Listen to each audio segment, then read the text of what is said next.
All right, so this is a very late review of Dungeon Crawl Classics. Somebody had asked me to do a review of that, and um, basically I didn't have a chance to play or run it. And I thought, well, I can't review something I actually haven't um, played yet. And that brings me to this game. In Cincinnati, Ohio, there is a University of Cincinnati. There is a building that has the words theory and practice on it. The idea is that in science, you can have a theory until you prove it, until you've done it to prove it. It's just a theory. This game, let me start off by saying my overall opinion of this game.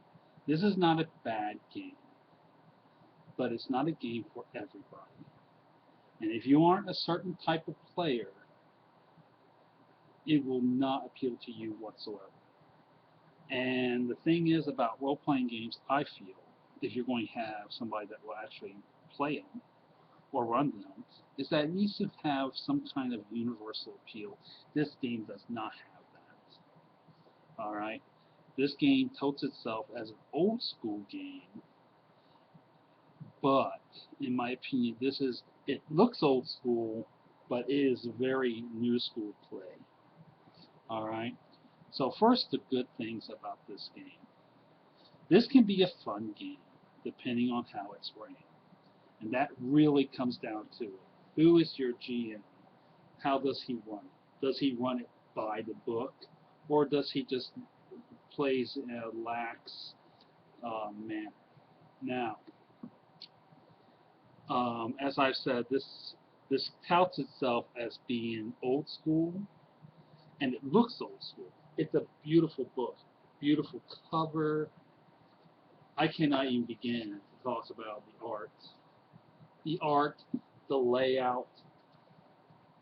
In fact, I would almost say this is the most beautifully put together gaming book ever, ever.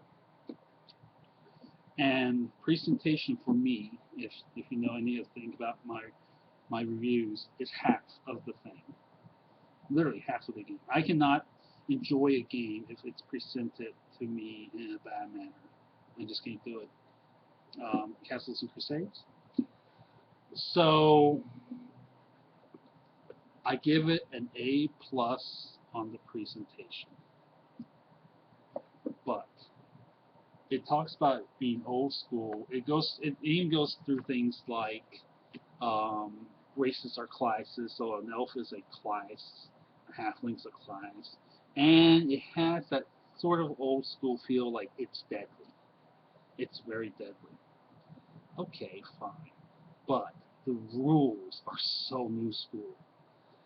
Um, so this goes into the theory that this is an old school type game with, that's fun because you might die at any moment, yada yada, something, and you depend more on your wits than on a skill check. Fine, I get that. But do not be deceived, my friends. This is a complicated rule set. I played this. I'm doing a review because I finally got to play for an hour. Then stupid me, I forgot something. I had to go back. I had to leave the game, which really upset me. But in that hour, and the fact that I've read the book, I think I can pretty much tell you what this game's about.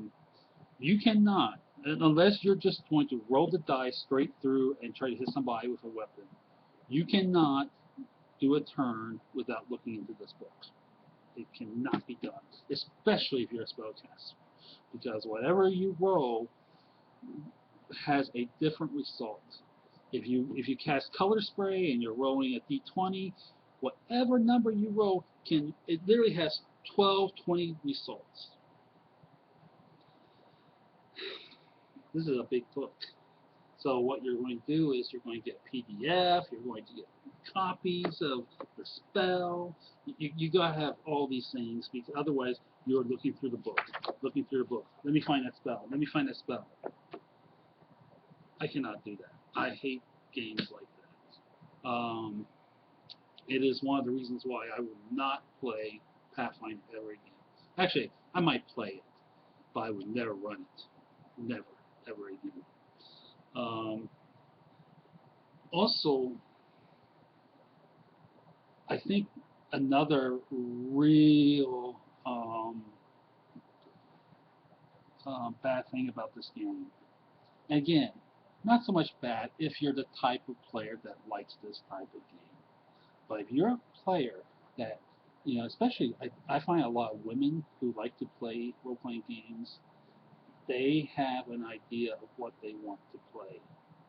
And I know I'm kind of like that way too. I don't know if it's because I'm a gamer, a gay gamer, or if it's just because it's the way I am. But some days I feel like playing a noble knight. The other day I feel like playing a wizard. And I should be able to pick exactly what the fuck I want to play. This game tells you, if you play it by the book, they tell you in the book, oh, you don't have to do this, but we strongly suggest that you start out with 5 or 6 characters who are basically peasants that don't have any special powers, and you run a game, and whoever lives, that's the character you get. That's the way this game runs. So your character that lived through it, you want a wizard, but the character that lived through it has an intelligence of 3. So you're not getting your wizard.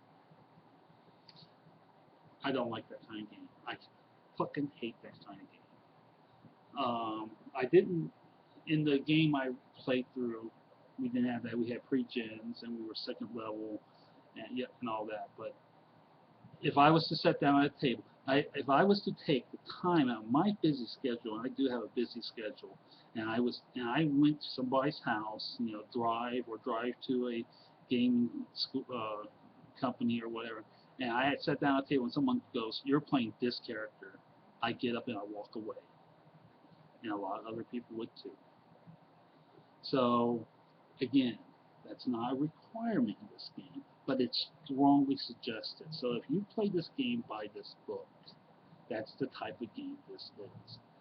Also, this game is designed to kill you. There's nothing else, no other way around it. Um, Between being able to use your attributes to fuel your powers, and eventually, if you overdo it, you can kill yourself, to your patrons, if you're a wizard, a cleric, or whatever, who supply you with spells, um, a whole host of other things. Your life expectancy in this game is very short. Now, that's understandable. In the old school games, especially like Swords and Wizardry, you can die real quick. I get that. But boy, this game is designed at every turn you can die just by casting your spell if you really fuck it up. And I don't see the fun in that. I really just do not. Real life, the life that I have to live, is about struggle and clawing your way up out of the pit. The fantasy game shouldn't have to be that bad. I understand you might die. There's danger. That's what makes it nice, that you have something to fight up against. But when I am about ready to die, every fucking corner I take in this game, it doesn't become fun at all. I understand that yes, there's another side to that dice, that you can do extraordinary things by your dice rolls. But boy, if you live to get to see to do that. So, can I recommend this game? I can recommend this game for people who are in that way. Um, how to put this? This is probably a good game for heterosexual boys who want to show off who has the bigger dick and who is not afraid to just, I die. Now, but if you want to play a game to escape the daily life, and that's kind of, that, and also I'm kind of like kind of an actor type where I like to act out, this is not your game. So I personally, for myself, I cannot recommend this game, which is it's sad because I look into this book, I want to play the game. The art just is so enticing, but when you start playing it, when you get into the practice of playing this game, the theory is all wrong.